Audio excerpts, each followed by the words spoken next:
my messages that will be watching you.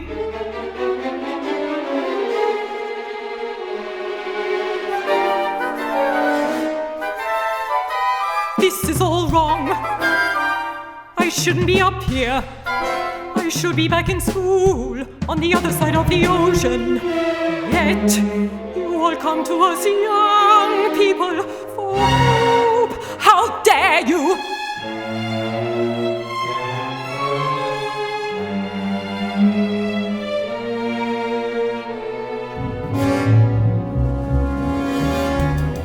You have stolen my dreams and my childhood with your empty words, and yet I'm one of the lucky ones.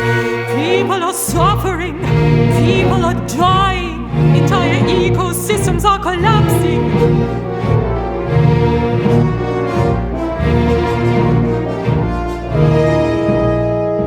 We are in the beginning of a mass extinction, and all you can talk about is money and fairy tales of eternal economic growth.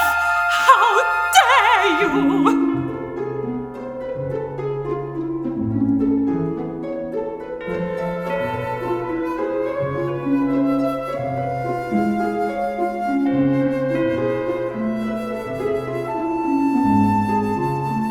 For more than 30 years the science has been crystal clear.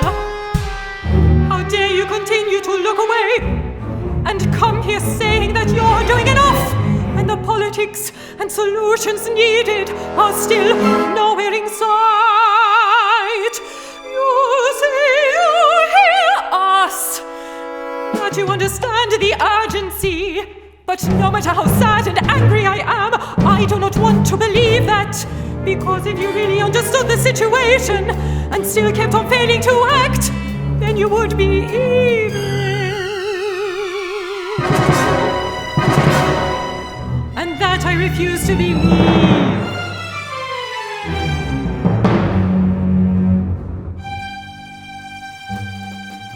The popular idea of cutting our emissions in half in 10 years only gives us a 50% chance of staying below 1.5 degrees and the risk of setting off irreversible chain reactions beyond human control. 50% may be acceptable to you, but those numbers do not include tipping points, those feedback loops, additional warming hidden by toxic air pollution, or the aspects of equity and climate justice. They also rely on my generation sucking hundreds of billions of tons of your CO2 out of the earth with technologies that barely exist. So a 50% risk is simply not acceptable to us. We will have to live with the consequences.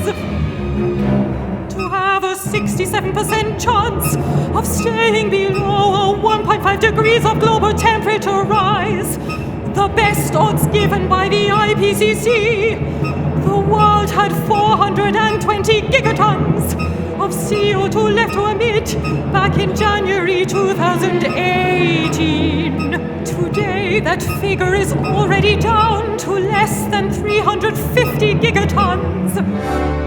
How dare you pretend that this can be solved with just business as usual and some technical solutions? With today's emission levels, that remaining CO2 budget will be entirely gone within less than 8.5 years. There will not be any solutions or plans presented in line with these figures here today, because these numbers are too uncomfortable, and you are still not mature enough to tell it like it is. You are failing us, but the young people are starting to understand your betrayal. The eyes of all future generations are upon you. And if you choose to fail us, I say we will never forgive you.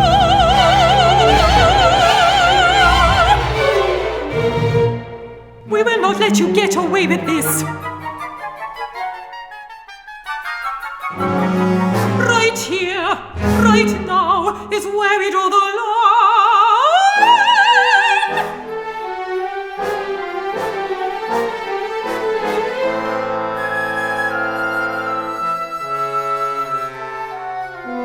The world is waking up, and change is coming, whether you